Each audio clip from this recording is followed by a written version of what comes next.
on fait Fichier, Nouveau document.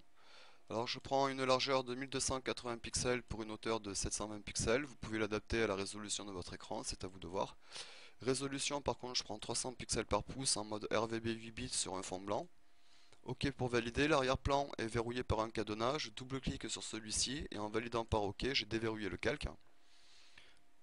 Ici, si vous n'avez pas le noir et le blanc comme couleur par défaut, vous appuyez sur la touche D pour réinitialiser les couleurs.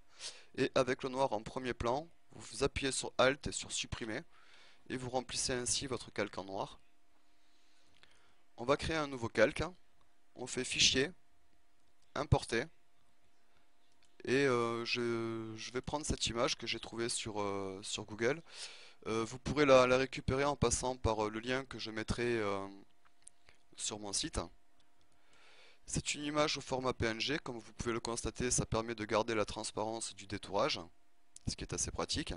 Par contre, c'est un objet dynamique, on le voit ce petit icône, on peut toujours faire un clic droit avec la souris et faire pixeliser le calque, même si c'est pas forcément utile. On vient créer un nouveau calque qui vient se mettre par-dessus le calque de notre danseur. On prend l'outil plume qui se trouve ici. À y être, on vient passer comme couleur de premier plan comme étant le blanc. Ici, par contre, il faut vous assurer d'être sur le mode tracé et pas sur le calque de forme.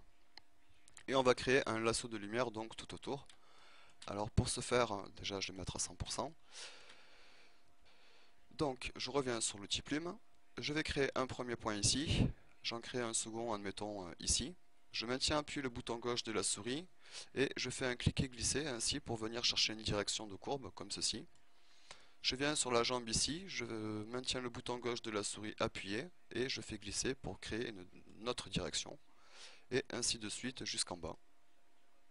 Donc voilà ce que l'on obtient très rapidement. On vient ensuite sur l'outil pinceau qui se trouve ici. Vous vous assurez d'avoir l'opacité et le flux à 100%. Vous faites un clic droit avec la souris, vous choisissez un diamètre de 5 pixels avec une dureté de 0. Vous revenez sur l'outil plume. Et là, vous faites un clic droit avec la souris et vous faites contour du tracé. Vous venez chercher forme et vous cliquez sur simuler la pression et vous validez par OK. Je vais venir sur l'onglet tracé, je clique en dehors du calque de tracé pour désélectionner celui-ci. Je reviens sur les calques. Sur le calque 1 de notre lasso ici, on double-clique sur le calque, ce qui nous ouvre la palette de styles de calque. Et vous venez chercher lueur externe. Vous réglez l'opacité sur 75, le grossier sur 0, la taille sur 5 et l'étendue sur 50 et vous validez par OK. Après, suivant les dimensions de votre image, ces paramètres peuvent changer bien entendu. On vient ensuite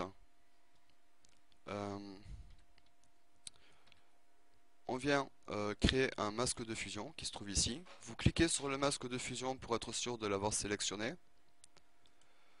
Vous revenez sur l'outil pinceau qui se trouve ici. Vous faites un clic droit avec la souris. On va prendre un pinceau, admettons, de 100 avec une dureté de 100%. Je m'assure d'avoir le noir de sélectionner, d'être sur la vignette blanche du calque de fusion. Et je vais venir donc effacer un coup sur deux, admettons ici, le lasso pour faire en sorte qu'il passe de façon entrelacée sur notre danseur. Qui passe un coup dessus, un coup dessous, quoi. Si vous effacez trop comme ceci, vous pouvez appuyer sur la touche X pour basculer et avoir le blanc comme couleur de premier plan et faire réapparaître ce que vous aviez effacé en trop. Donc voilà ce que l'on obtient assez simplement et assez rapidement. On va créer un nouveau calque. On revient en faisant un clic droit sur notre outil pinceau, sélectionner le diamètre et on va le mettre sur 5. La dureté, on la repasse sur 0. On vient sur fenêtre, on ouvre forme ou on appuie sur F5. Alors sur la forme de la pointe, le pas là pour l'instant on va pas le bouger, par contre on va venir sur la diffusion. Ici on clique sur les deux axes, on vient le baisser ici et le mettre vers le milieu. Variation numérique on peut la baisser, le nombre aussi. Alors si jamais ça reste trop tassé comme ceci, vous venez sur la forme de la pointe et vous augmentez le pan. Comme ceci, admettons. Je peux revenir à la limite sur la diffusion des deux axes, augmenter celle-ci, la variation numérique, le nombre, c'est à vous de voir.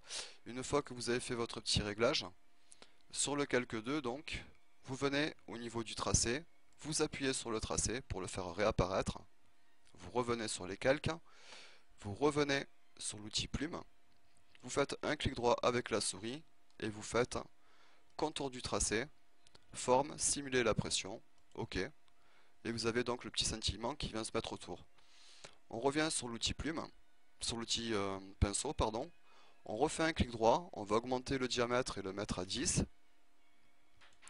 Je reviens sur l'outil plume, je refais un clic droit avec la souris et je refais contour du tracé avec les mêmes paramètres, OK pour valider, ce qui nous rajoute un petit effet de plus avec des particules un peu plus grosses.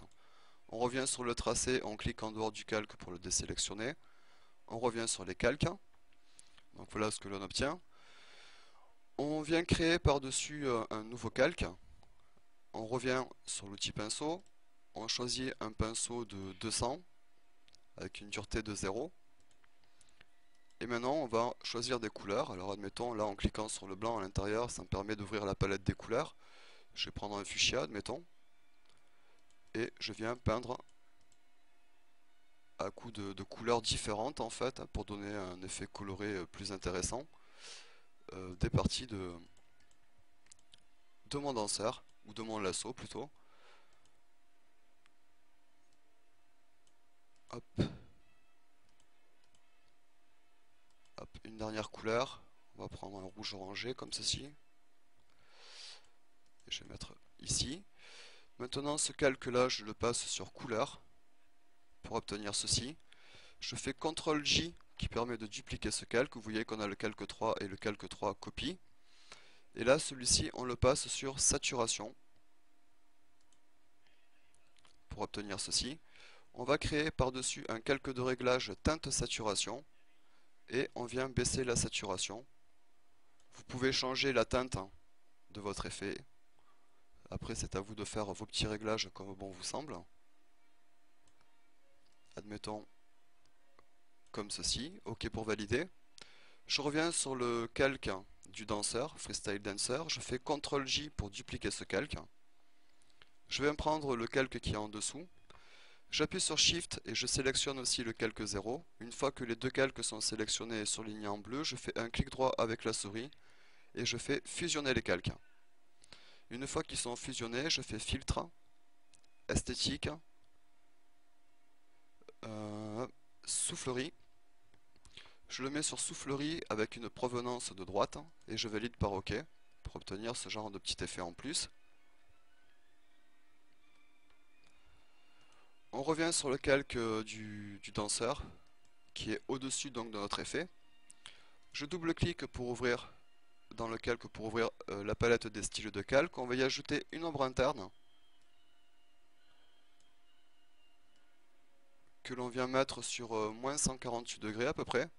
On va augmenter sa taille ainsi que sa distance.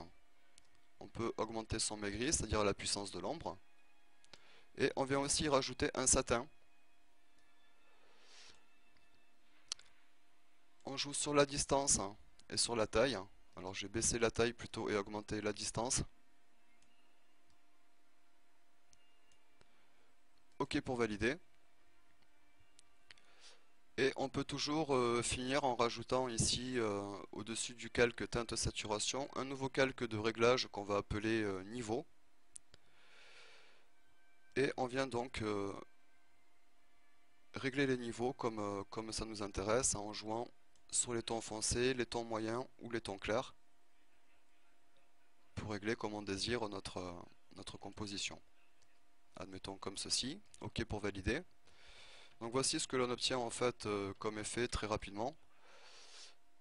J'espère que ce petit tuto vous aura appris quelques trucs sur les effets de néon, des effets de couleur. Alors on pourrait travailler cette compo bien plus que cela, mais en 10 minutes j'aurai pas le temps hélas. Donc j'espère que vous aurez quand même pu apprendre quelques trucs et je vous dis à un prochain tuto sur namosgraphics.com. Bon travail à toutes et à tous.